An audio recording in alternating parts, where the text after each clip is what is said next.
उम्मीद है आपको वीडियोस पसंद आ रही होंगी। अगर वीडियोस पसंद आ रही हैं तो लाइक कर दीजिए, चैनल को सब्सक्राइब कर लीजिए और अपने दोस्तों में शेयर कर दीजिए और अपनी गलतियां कमेंट में टाइप कर दीजिए। और इस डिक्टेशन की एडवांस आउटलाइन और पीडीएफ के लिए हमारे पेड बैच से जुड़ें।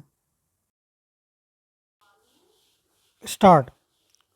महोदय, शासन संबंधी राष्ट्रीय एजेंडा जिसकी अभिव्यक्ति राष्ट्रपति जी के अभिभाषण में हुई, इसके बारे में मैं मात्र यही कहना चाहूँगा कि इसमें जो कुछ कहा गया है, जो मुद्दे प्रधानमंत्री और सरकार ने उठाए हैं, उनमें से अधिकांश पर मैं नहीं समझता कि किसी को कोई आपत्ति होनी चाहिए।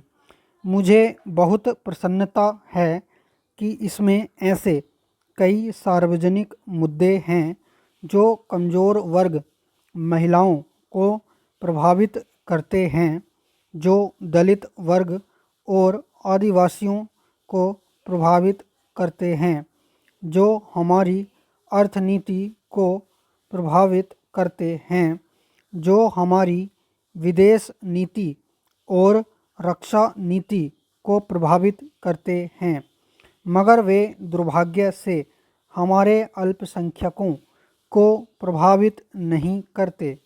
उनके बारे में मैं कुछ कहना चाहूँगा।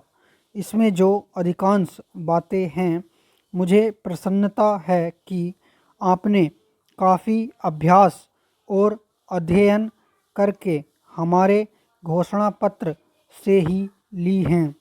इस बारे में हमें बहुत प्रसन्नता है। अध्यक्ष महोदय, राष्ट्रपति जी के अभिभाषण में जैसा मैंने कहा, अधिकांश मुद्दों की अभिव्यक्ति बहुत सामान्य शब्दों में हुई है। अभी बजट सत्र आने वाला है।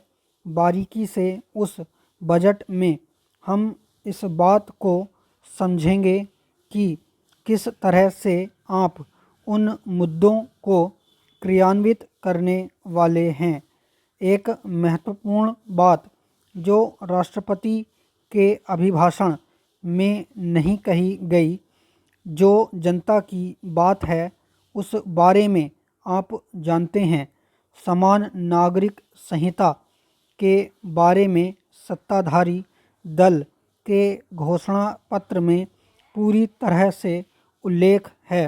मुझे समझ में नहीं आता कि इस बारे में इतना ढिंढोरा क्यों पीटा जाता है।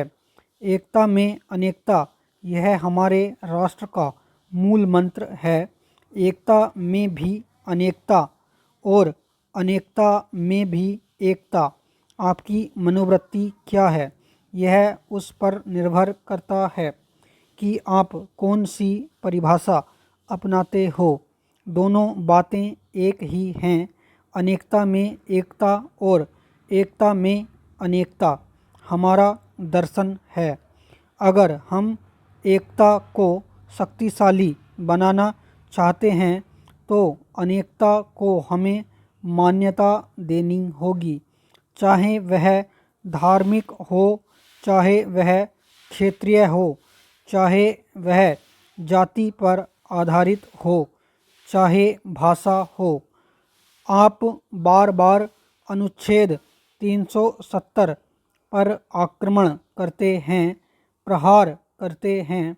इसका मकसद क्या है, मुझे समझ में नहीं आता। क्या अनुच्छेद 370 से आगे बढ़ते हुए आप अनुच्छेद 371 को भी छूने वाले हैं? अरुणाचल प्रदेश, मिजोरम, मणिपुर, इन सबकी विशेष परिस्थितियां, इनकी परंपराएं, इनकी दूसरी बातों को मान्यता दी गई है। अनुच्छेद 370 पर आक्रमण का तर्क यही होगा कि आप अनुच्छेद 371 पर भी आक्रमण करेंगे। आप इन बातों को क्यों छू रहे हो? हम राष्ट्र में शांति चाहते हैं। स्टॉप।